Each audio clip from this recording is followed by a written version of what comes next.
In the last tutorial, we used the JDBC template that's provided by Spring in order to reduce a DAO method, which was around this many lines of code, into something that was only this many. It's actually just one line of code. As long as you take the string in line, we reduce the number of lines of code, we reduce the number of things that we have to worry about, we reduce the number of things that we needed to do as boilerplate code. All that we did was we had getters and setters for the data source and the JDBC template, and actually we were using just the JDBC template and initializing it with the data source, and then we are ready to go. We could use the Jdbc template in all our DAO methods. So the DAO method that we implemented was to get the count of all the records from a particular table. And since this is a query that returns an integer, we used a query for int method. Now the question is, what if we are running a query that returns some other data type? Now JDBC template has some methods pre-built that handle some standard data types. So I'll just say JdbcTemplate dot query. Now if you look here, you have a query for int that takes in a SQL string. Of course, you see you have a whole lot of query methods over here which takes in a lot of different objects. We'll have a look at some of these in the subsequent tutorials, but as far as a method that takes in a string, which is a SQL, is concerned, you have query for int that returns an integer, so obviously you have to pass a query that returns a number, an integer number. And then if you scroll down, you have query for list that takes care of generating a list of objects. So this is handy if you have a SQL query that returns multiple records. Then you also have query for long. So if you're anticipating that the result is going to be a long, we can use this method. And then have a look at this. We have a query for object.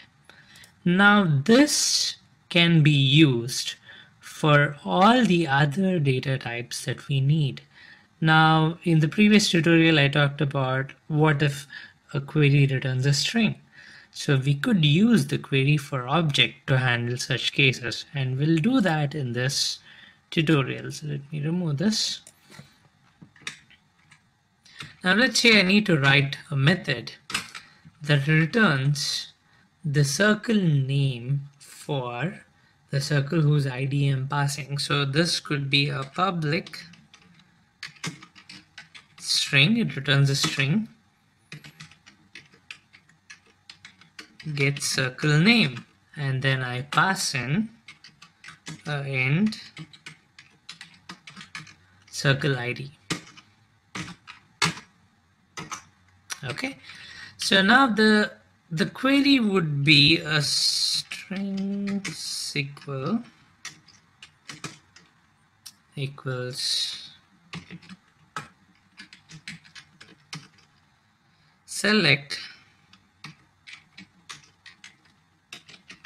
circle name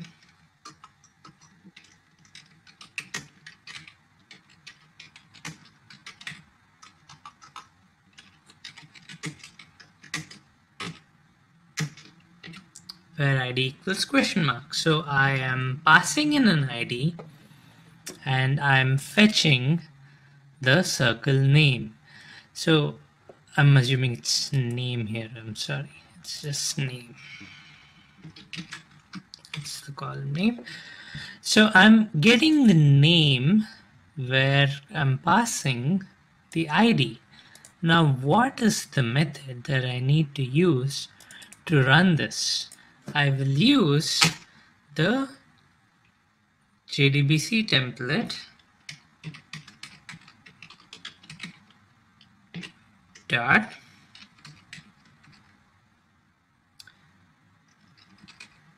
query for object. Now the query for object has different signatures, it's overloaded, but I will use this option over here. It takes in a string as well as it takes in a second parameter, which is the required type, which is the type that this particular string, this particular SQL query is returning. So I'll send this. So the SQL is the SQL that I've just generated, and the required type will be string the class.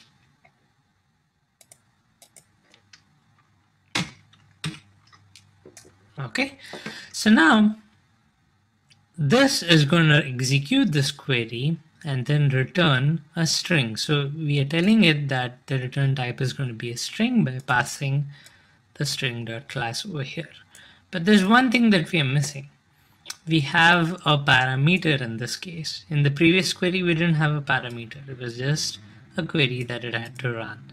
Now, in the case of a parameter, what we can do is we can pass the parameter also to this method. So what we need to do is we need to pass, well, let me actually show you that method signature. It's JdbcTemplate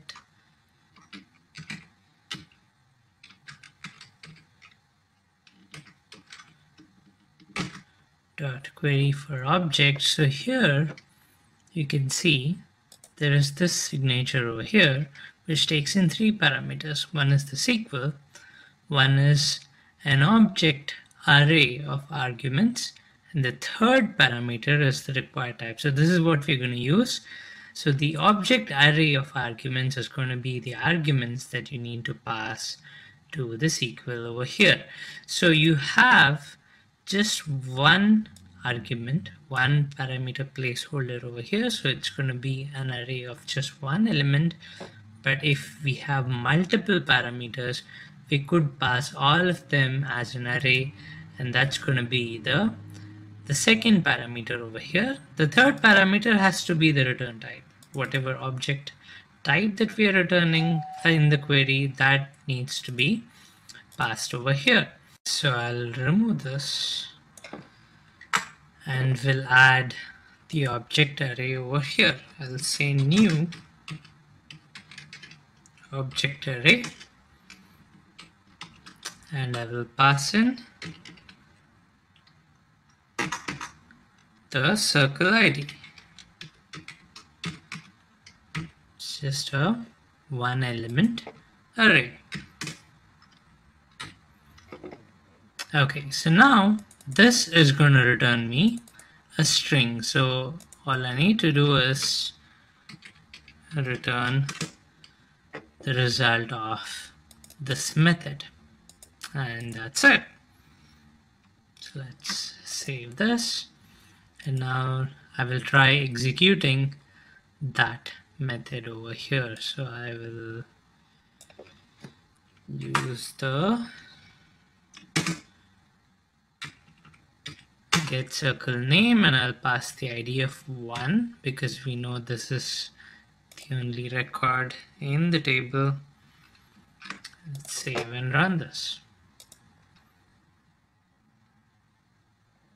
There you go, first circle is printed because this is the name. So again, we have used JdbcTemplate to simplify drastically the amount of code that we need to write to get a query executed. So we've done a couple of methods now. We have an integer return type and we have a string return type. But now what if I want to return the circle object itself, which is what we are doing over here. We are preparing the circle object and we are returning it. So I'm taking in an ID and then returning a circle object for a circle that has that ID. Well, string, even though it's an object, the JDBC template has the intelligence to convert a varchar column into a string and return the string return type.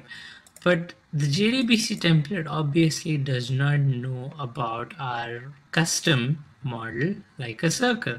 It does not know which column needs to go to which member variable. So we can have some kind of an ORM tool which does that for us. If you use Hibernate, one of the things that Hibernate does is map which column goes to which member variable. But then we are not using Hibernate here, we're using plain JDBC. So we will have to provide the code that lets the JDBC template know that name has to go to the circles. Let me open this here. Name has to go to the name and the ID has to go to the ID. So we have to write the code to do the mapping, and then JDBC template still takes care of the rest. But here, when we're returning the type of circle, we need to do two things. First, we need to provide the query, and the second, we need to actually write code for the mapping, and we need to tell JDBC template that, hey, this is the code that you need to run in order to map to the custom type that we're going to provide, and then you're going to return the custom type as the output of this query for object. So that is what we're going to do now. So let's say I have an implementation of this method, public circle get circle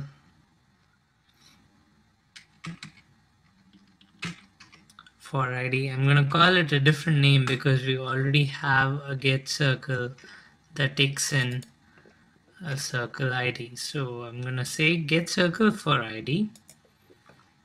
I'm going to pass integer circle ID.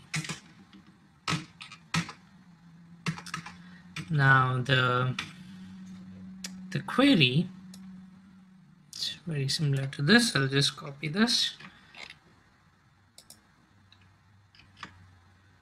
Will be, instead of select name, it's going to be a select star. I need all the columns of that record.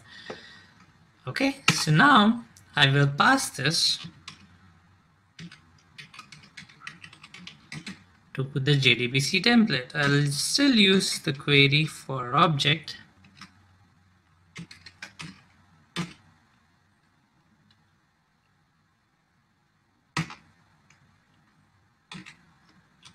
Let's remove this. So the first type that we need to pass, the first argument that we need to pass is of course the SQL. Okay.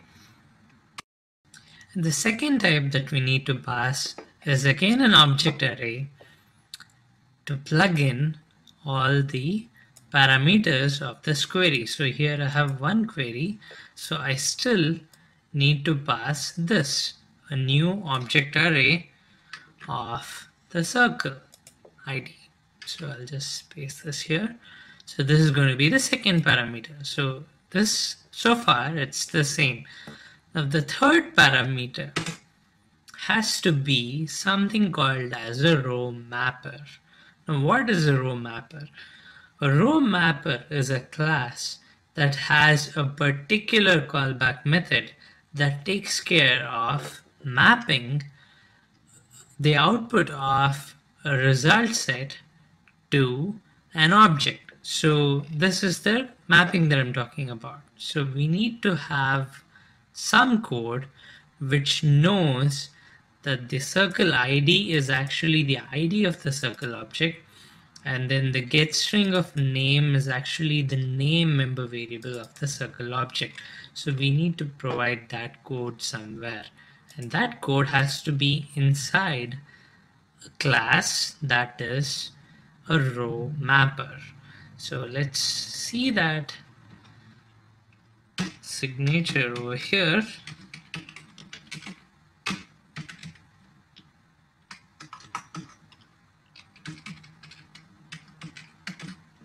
So if you look at the query for object over here, see here you have a SQL and a row mapper, and here you have a SQL, an object array, and a row mapper. So these two signatures are required whenever you need to run a query that returns the entire record, or probably some columns in that you want to put into a particular model object. So you would use this version when you do not have any arguments in the query, and you would use this version when you need to substitute the arguments in the query. Since we do have arguments, this is the one that we're going to use.